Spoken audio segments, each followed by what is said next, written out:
Snark Squad. Babes, it's Friday morning. And babes, cheers to the weekend. The coffee. On deck, we are cold, we are activated. And babes, the Alani is on deck. Let's be honest. Maybe it's the iced coffees. Maybe it's the Alani. Maybe it's both. But babes, we are buzzing. And we don't care. We are here. We are back on our spiral shit. And honestly, we wouldn't have it any other way. You need to say this. Virgin River, babes. We cannot wait for season 8. Like, the chaos. The delusion. The emotional damage this season gave us, unmatched. Totally unmatched. I am fully, entirely invested emotionally. Like, my actual real-life heart cannot take the drama anymore. I'm feeling it in my chest. I'm pacing my living room. I am, frankly, unwell. And I'm just sitting on my couch, questioning the absolute absurdity of every single one of these plot lines. Like, the logistics are non-existent. Oh, complete. The medical ethics belong in a biohazard bin. The spatial awareness is baffling.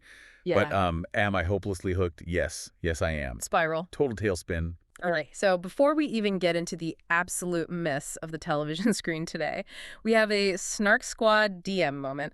And this one requires our full, unadulterated focus. Oh, God. The DMs have been completely unhinged this week. What did you pull from the vault? Babes, this question slid in, and we need to discuss. Okay, the question is, would you rather fight a duck-sized horse or a horse-sized duck? Wow. Okay. I am already panicking. Just the visual in my head is sending my resting heart rate into the 90s. Like, I can't. Wait. Let's actually apply some rigorous thought to this. Because my immediate reaction is heavily reliant on, the biology and the physics of this network. Of course it is. We have to break down the horse-sized duck first. Let's talk about the square cube law. The what? What law? A square cube law. Yeah. It's a mathematical principle in biology. Basically, if you take an animal and scale it up, its volume and mass increase way faster than its surface area or bone strength. Okay. And ducks have pneumatized bones. That means hollow bones designed specifically to reduce weight for flight. Wait, really? Hollow? Yeah. So if you scale a mallard up to the size of a Clydesdale, its internal mass is going to be thousands of pounds. Those hollow, lattice-structured bones would just shatter under the sheer gravity of its own body weight the second it tried to waddle. So you're saying the giant duck would just, collapse on itself? It would just be a giant, sad, feathery puddle? In reality, yes. But assuming the prompt involves magical realism where the duck's structural integrity remains perfectly intact, which it does, obviously, then it becomes an absolute nightmare. Consider the beak span. A horse-sized duck has a serrated bill that could easily snap a surfbird in half. Oh my God. Plus, waterfowl are notoriously territorial and aggressive. Have you ever been chased by a regular Canada goose? They are feathered demons, yes. Exactly. Now imagine a demon the size of a minivan with a unidirectional respiratory system, meaning it never has to stop to catch its breath while it chases you. A minivan with feathers. The psychological terror alone would take me out. Imagine you are walking down the street, right? It's twilight, you hear a sound, it's a quack, but it reverberates in your chest cavity like the bass at a music festival. A bass-boosted quack. Terrifying. You turn around and staring at you from the end of the cul-de-sac is a giant, dead-eyed mallard. I would simply lay down on the pavement and accept my fate.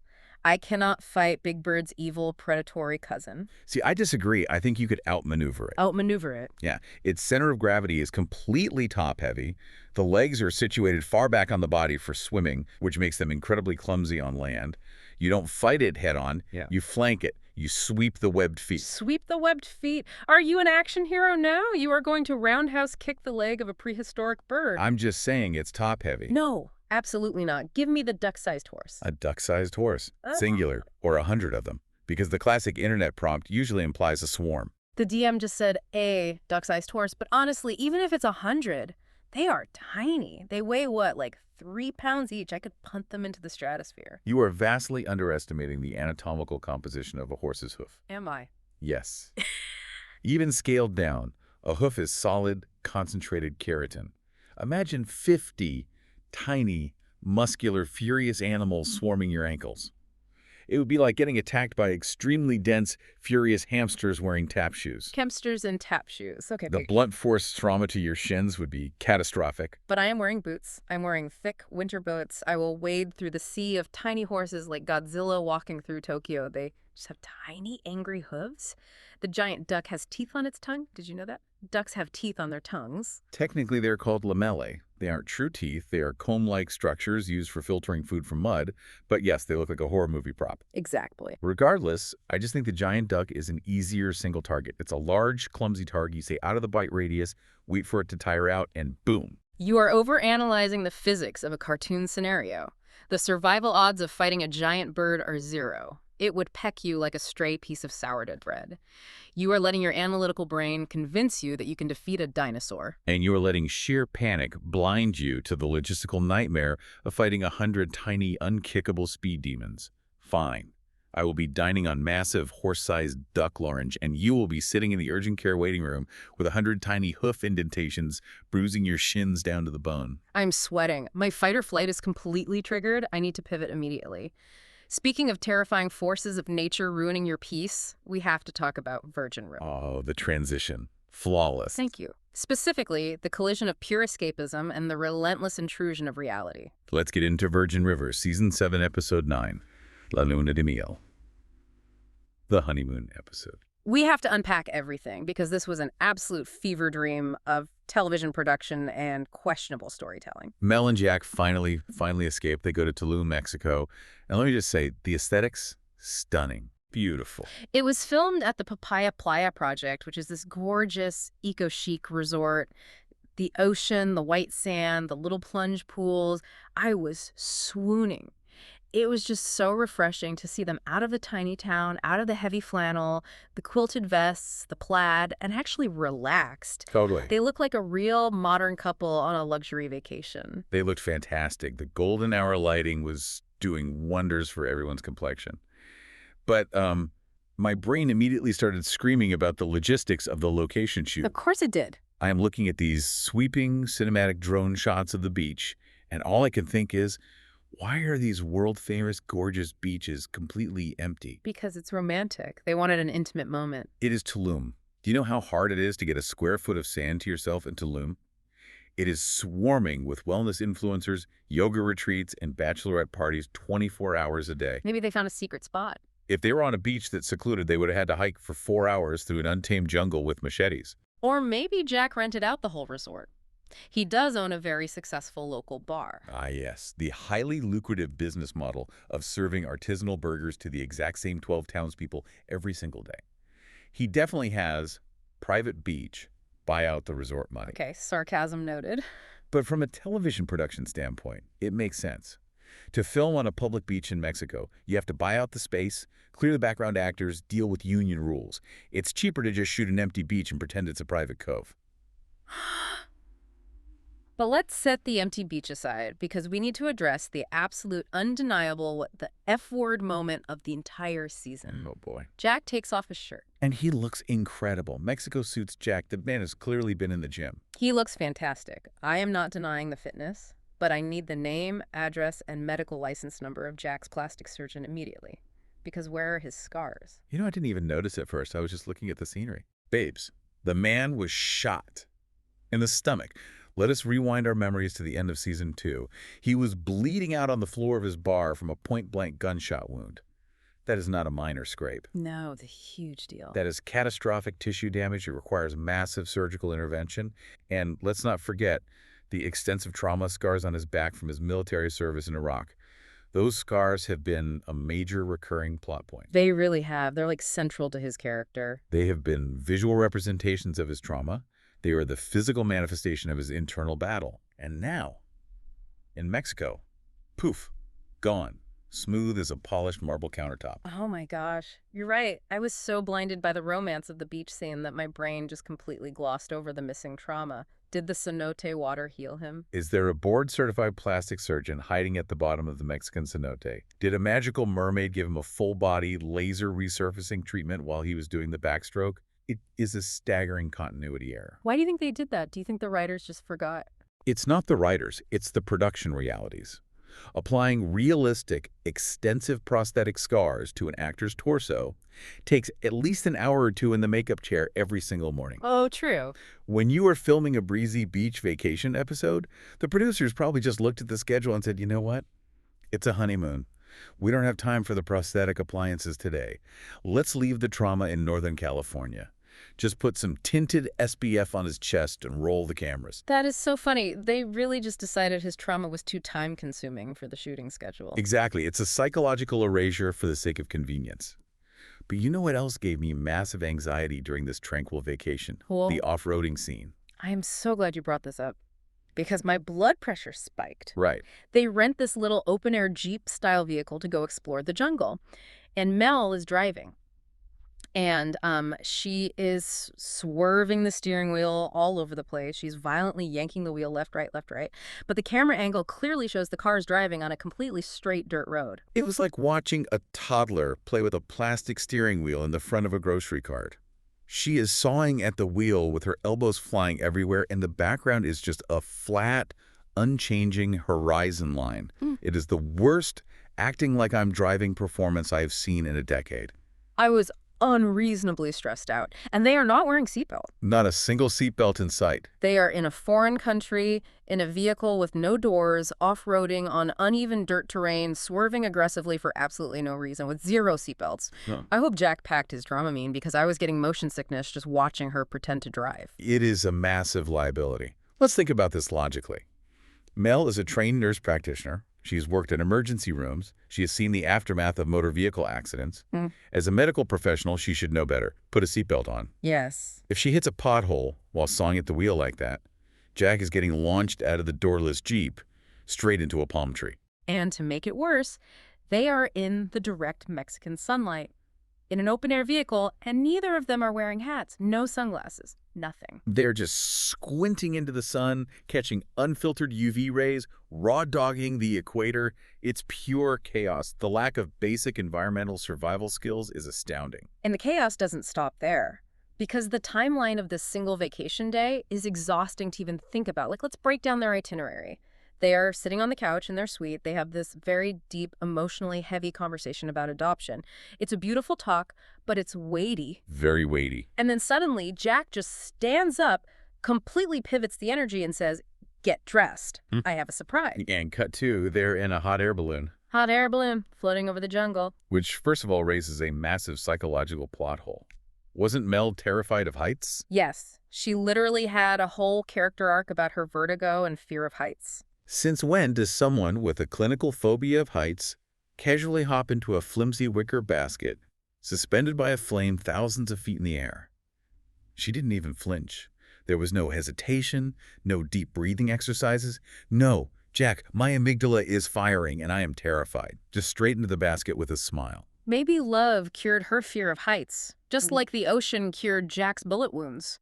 Mexico is a place of medical miracles. It's a place of memory loss, is what it is. And let's talk about the logistics of hot air ballooning.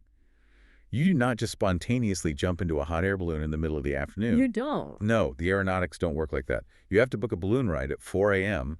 because you need the cold morning air to create the necessary thermal inversion for lift.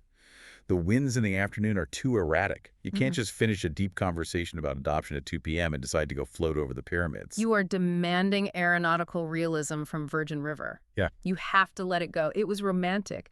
They were floating in the sky, looking at the horizon. It was a very obvious green screen, but fine. I will let the balloon go. Because what happens next is actually quite sweet, even if it feels completely random. Yes. They spend this really tender day with that other couple they meet, Alina and Mateo. They end up getting lost, they find that secret cenote, and they just hang out with this older couple who had their own struggles with expanding their family in the past. And the older couple really encourages them. It tugged at my heartstrings. It was this beautiful little sign from the universe that everything is going to be okay for them. It was a nice thematic mirror. A little bit of narrative filler, but cute. It grounds them. But then the universe decides to deliver a much larger sign, the cliffhanger. Marley calls right at the end of the episode. They're wrapping up their vacation. They're feeling all hopeful and centered, and the phone rings. I gasped. I was sitting on my couch, and I loudly gasped. Because if you know anything about television tropes, you know exactly what this means. Dramatic irony always wins on reality TV and melodramas. Mel is absolutely, unequivocally going to get magically pregnant from the healing waters of the Mexican cenote, and she is going to get Marley's baby. Oh, 100%. Yeah. It's the classic universally deployed television trope. The second couple makes peace with infertility and formally accepts an adoption. Boom, French. biological miracle. Right. The universe rewards their acceptance with a double blessing. They're going to go from 0 babies to 2 babies in the span of one 9-episode season. The town is going to run out of diapers. I'm so here for it. Give them all the babies. They have suffered enough. They deserve a break, which is exactly why I'm so viscerally angry at Brie. Ah, yes. The perfect pivot. Let's talk about Brie's absolute audacity. You are on your honeymoon. You have flown to a foreign country. You are trying to reconnect with your husband, process trauma, and plan your future family. And your sister calls you. Not just calls you to complain about a leaking dishwasher. Brie, do not be a downer on your brother's honeymoon. Hang up the phone. Put a towel down. I was shouting at the screen, Brie! Call the local plumber. Go to the hardware store. Do you know what international roaming rates look like? Right. Do you know how incredibly selfish it is to interrupt a romantic healing honeymoon for an appliance issue? It is pure narcissism. It's main character syndrome to the extreme. She just assumes Jack is sitting in a luxury suite in Tulum, staring at the wall, desperately hoping for updates on the kitchen plumbing back home. And Jack, instead of setting a healthy boundary and saying, Brie, I am looking at the ocean with my wife, handle it like an adult. He enables her. He says, oh, just call Clay. He'll fix it. Clay, the new rodeo guy, the rugged cowboy. Let's talk about Clay. Because Jack's hiring practices are deeply concerning. Jack hired this complete stranger to work on his property around his sister just because the guy broke up a bar fight. That is the entirety of his resume. Can throw a solid punch and separate 2 drunk loggers. Hired. He is cute, though. He has that whole quiet, stoic cowboy thing going on. And he is definitely trying to swoop in on Brie. He fixes the dishwasher. He's lingering around the house. He invites her to go horseback riding. He is making moves. He is making moves quicker than a chess grandmaster. But Brie is just using him as a sounding board for her drama with Brady. Clay literally says, let me help you figure out if you want to move forward with Brady. Why is the new handyman offering to be her couples counselor? Because everyone in Virgin River is entirely too invested in everyone else's business. There are no boundaries in this town. But it works, because going horseback riding with Clay acts as a catalyst. It makes Brie realize something. She realizes she trusts Brady. Oh, Lord. Here we go. She runs to his new motorcycle shop. And I was practically screaming because the passion is undeniable. She walks into that greasy garage and says he is the only person she trusts to hold her. And then they just, go for it. They make love right there in the motorcycle shop. It was electric. Okay, I'm going to ruin the romance for you right now with some cold, hard reality. Please don't. Let me have this one beautiful thing. I have to, because first of all, from a production standpoint, the editing of that scene was atrocious. What do you mean? It was so incredibly poorly edited. They had these beautiful, sweeping, emotionally resonant scenes last season. The cinematography was gorgeous. And this season, the epic reunion we've been waiting for is just hastily chopped together in the back of a dimly lit garage. The angles were weird. The pacing was off. It felt rushed. It felt disjointed. It was raw. It was gritty. They are surrounded by heavy machinery and engine oil. It's supposed to be messy. It's messy, all right. But more importantly, from a psychological standpoint, Brie's picker is completely broken. Her radar for healthy relationships is fully offline. What you are calling passion is actually just a cortisol and dopamine loop. Don't bring science into my romance novel. I have to. When a relationship is entirely based on high-stress situations, cartel violence, near-death experiences, secrets, the brain releases massive amounts of adrenaline and cortisol. When the conflict resolves briefly, you get a rush of dopamine. Your brain confuses that chemical roller coaster for deep romantic love. It is intermittent reinforcement. It is a textbook trauma bond. She does not need a traumatic reunion in a mechanic shop. She needs intense psychotherapy to help her unpack why she's addicted to the bad boy of the woods. You are so cynical. They are meant to be. They are endgame. Prayers up for the Brie and Mike fans, but Brie and Brady are the core romance of her storyline. Mike is out of the picture anyway. Sometimes you just know someone is your person, even if it makes absolutely no logical sense. Logic is what keeps you out of federal prison. Brady is constantly one bad decision away from a felony charge. But fine, if you want to talk about people acting completely devoid of logic, let's look at the medical professionals in this town. Let's talk about the absolute delusion of Doc and Hope. Oh my God, this storyline is single-handedly raising my blood pressure. We are witnessing Doc trying to maintain a monopoly on the town's healthcare.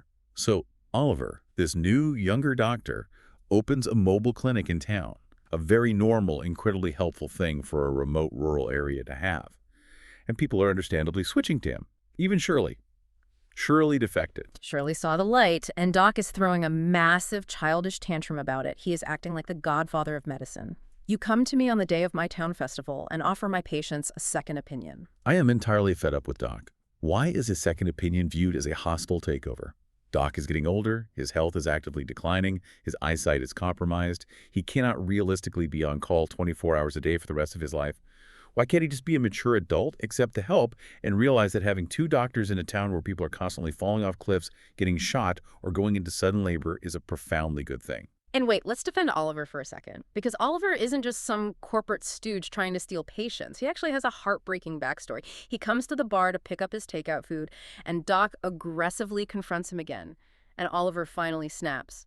He reveals that his father literally died because of a rural doctor's misdiagnosis. That is his driving motivation. It reframes his entire character. He's not doing this for ego. Exactly. Cut the guy some slack. He wants to provide modern, thorough, accessible medical care because his own family suffered from a tragic lack of it. That is a noble pursuit. He's not doing it to spite Doc. He is trying to save lives. But Doc's ego is so fragile that he takes it as a personal attack on his entire legacy. And who makes it 10 times worse? Who takes a professional disagreement and turns it into nuclear warfare? Hope. Hope's chaos. She gets involved, as she always does, with zero boundaries, and she tries to cancel the entire Founders Day event, just to punish the town for supporting Oliver's mobile clinic. She is holding a municipal festival hostage.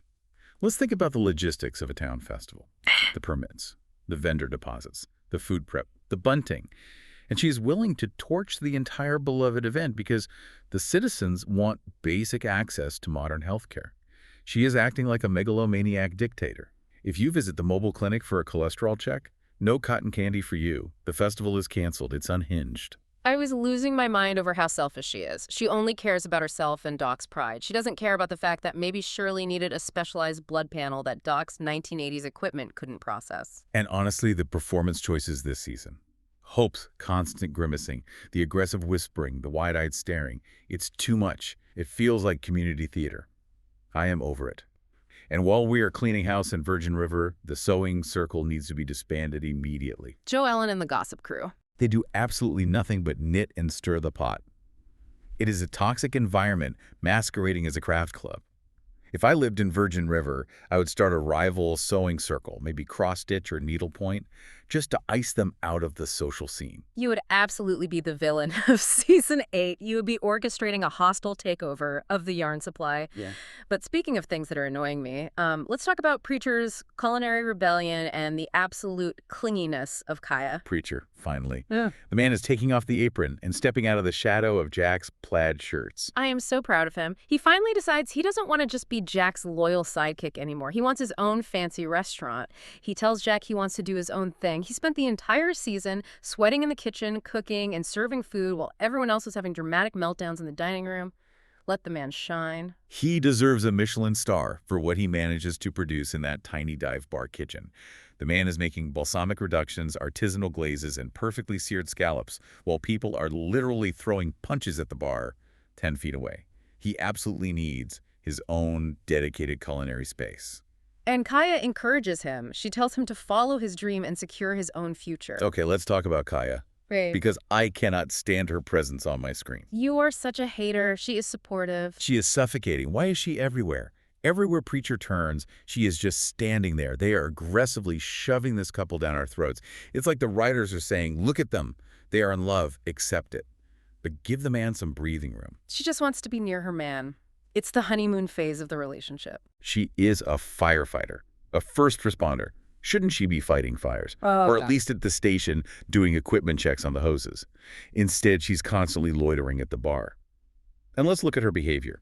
Brady drops by her place just to ask for a professional recommendation for CAL FIRE, and she immediately makes it about Brie. She says, "Are you running away because of your feelings?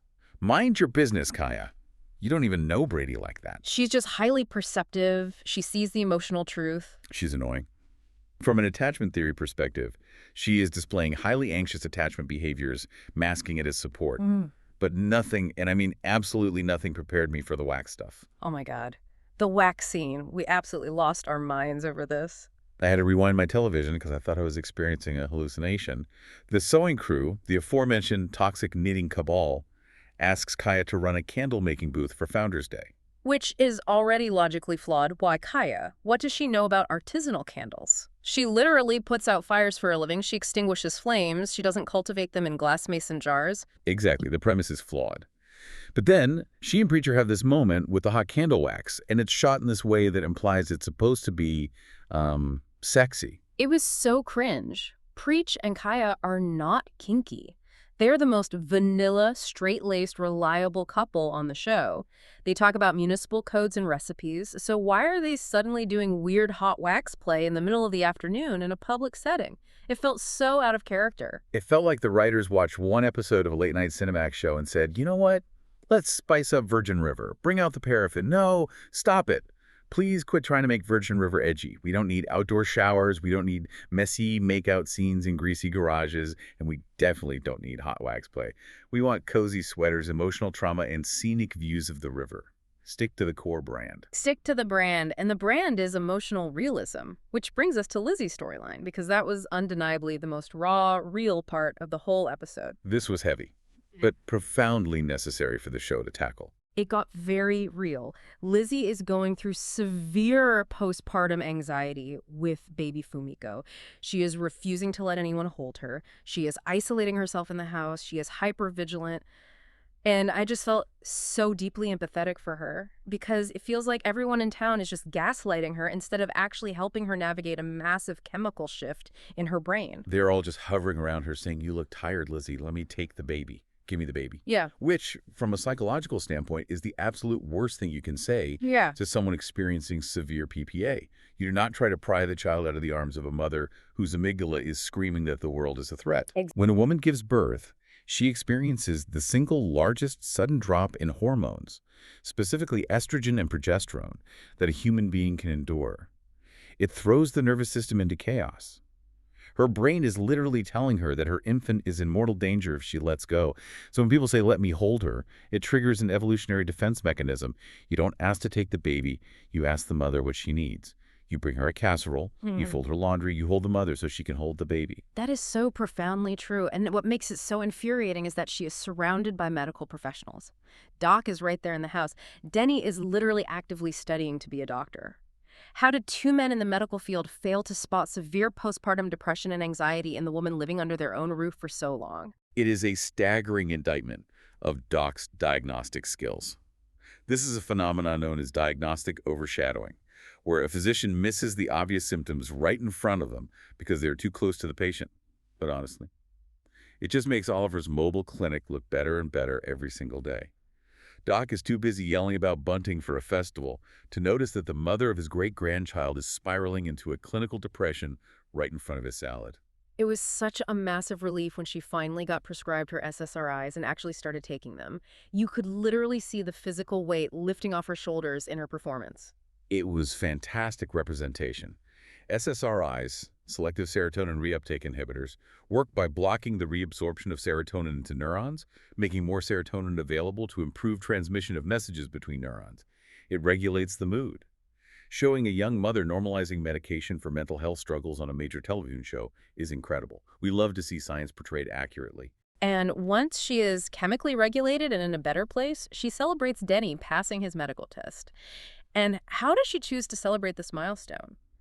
By making 2 tiny small cakes. Not one normal-sized cake, not a batch of cupcakes, 2 tiny individual cakes. It was so specific. I was dying laughing, but also crying. Just 2 little personalized cakes. It was very on brand for Lizzie's quirky coping mechanism domestic era. Baking is grounding. It was an undeniably cute, but the fact that Denny passed his medical test while entirely missing his partner's clinical psychological symptoms is deeply ironic, to say the least. I sincerely hope his test wasn't on maternal mental health because he would have failed miserably. Stop. He is trying his best. He's young. He's studying. I will not stop. I am fueled by Alani, cold brew, and righteous indignation. Okay, I need to hydrate after unpacking all of that trauma, joy, and delusion. My throat is dry from yelling about hot air balloons and tiny cakes. I needed that. Which brings us to the actual awards of the episode. Let's break down the true chaos. Who's living in their own world? We have some very strong contenders this week for Segment 1, Most Delusional Character. I will kick off the nominations. My nominee for Most Delusional Character is Without hesitation, Brie. Interesting. Defend your thesis to the court. I go back to the phone call. You are sitting in your comfortable house in Northern California. Your brother has survived a cartel shooting, severe PTSD, a massive wildfire, an unexpected pregnancy, a miscarriage, and roughly 9 seasons worth of trauma packed into one compressed timeline. He finally takes his new wife on a healing honeymoon to Mexico. And your very first instinct, upon seeing a puddle of water on your kitchen floor, is to dial international digits to complain to him about it. It's pretty bad. That is the zenith of main character delusion. She literally believes the sun rises and sets on her minor domestic inconveniences. She lives in a fabricated reality where Jack is not her traumatized brother, but her personal concierge service. Okay, that is a very strong, highly logical argument. The audacity was undeniably high.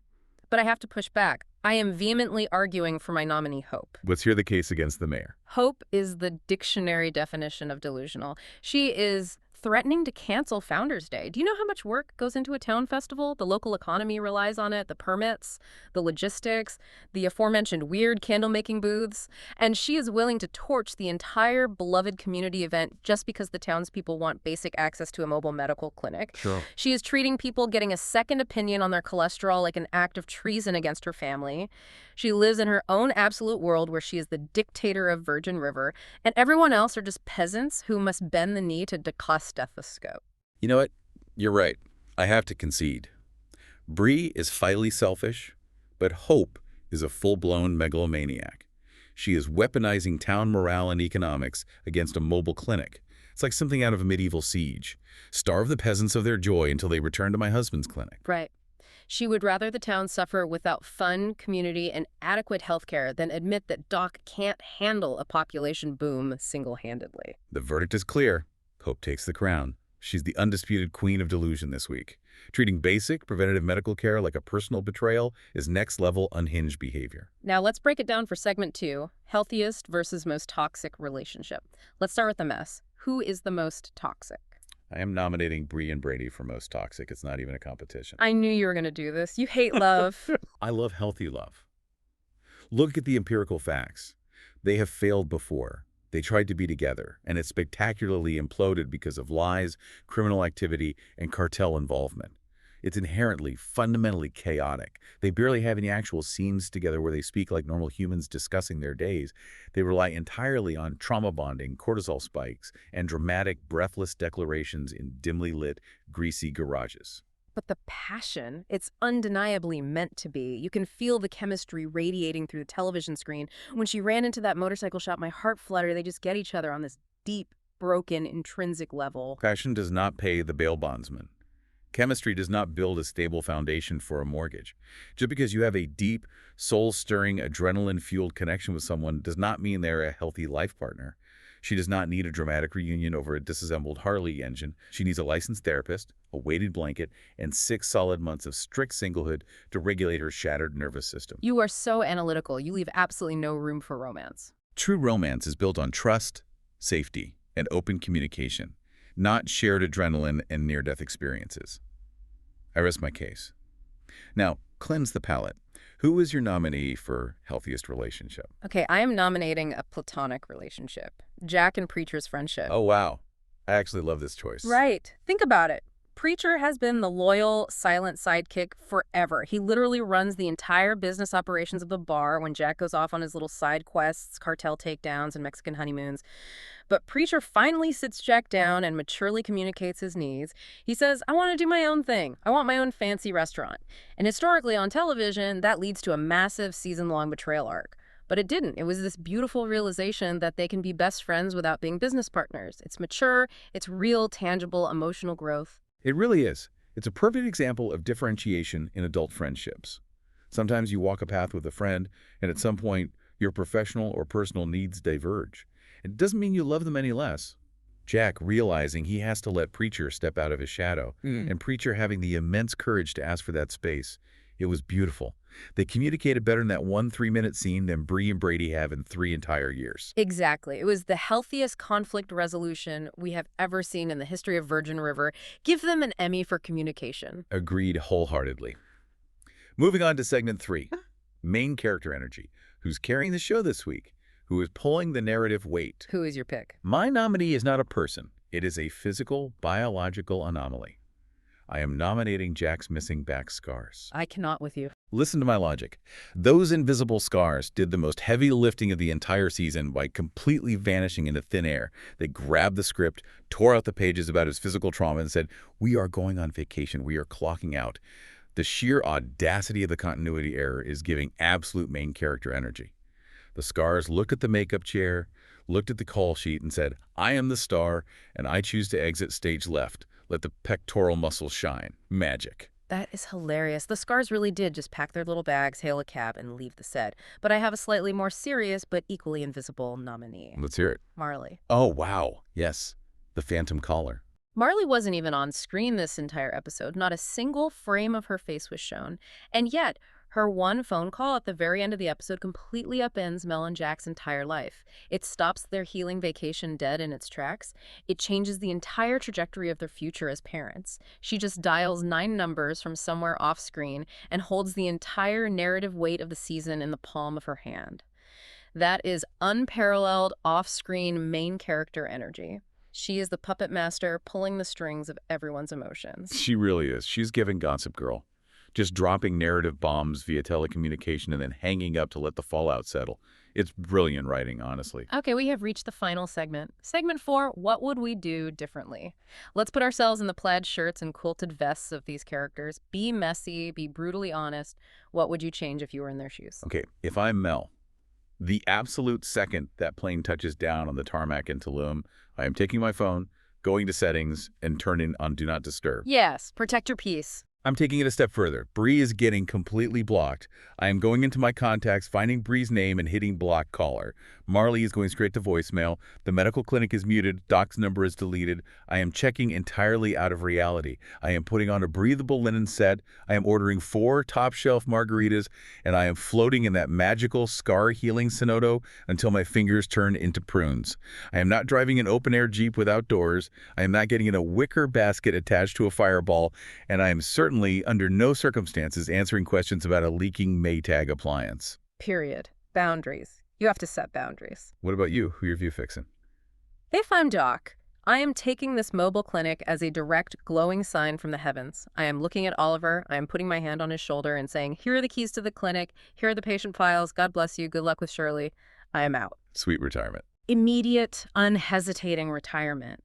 The man has a heart condition. He is losing his eyesight to macular degeneration. Why is he fighting a petty turf war over a town of 600 people? I am taking this opportunity to retire with my full pension. I am packing Hope's bags, putting a piece of duct tape over her mouth so she stops yelling at the town council members, and I am taking her on a luxury, all-inclusive seniors cruise to Alaska. Get her out of everyone's hair, let Oliver deal with the lumberjacks falling off ladders and the mysterious river diseases. Doc needs a mocktail, a shuffleboard court, and an afternoon nap. I would watch an entire spin-off series of Doc and Hope on a cruise ship. Just them terrorizing the buffet line and arguing with the cruise director. It would be Emmy-worthy television. And I think we can both agree on one final overarching thing we would do differently. Say it with me. We would put on a seatbelt. We would put on a seatbelt. I cannot emphasize it enough. Off-roading in a foreign country on uneven terrain, click it or ticket, Mel, it is basic physics. Seriously, the real undeniable villain of the episode was vehicular negligence. Okay, we have to wrap this up before I hyperventilate and need my own prescription of SSRIs. Wait, before we officially close out, I have to drop one final provocative thought for you to mull over. Drop the mic. What is it? We spent all this time talking about the romance, the missing scars, the babies, the medical drama, and the absurd hot air balloons. We know Charmaine is doing well, which is a medical and narrative miracle in itself, and Grant is taking a plea deal. But the real lingering question nobody is asking. Oh, God. I am bracing myself. Who is actually going to avenge Calvin? Is that massive central plot line just dead in the water because Charmaine is written out?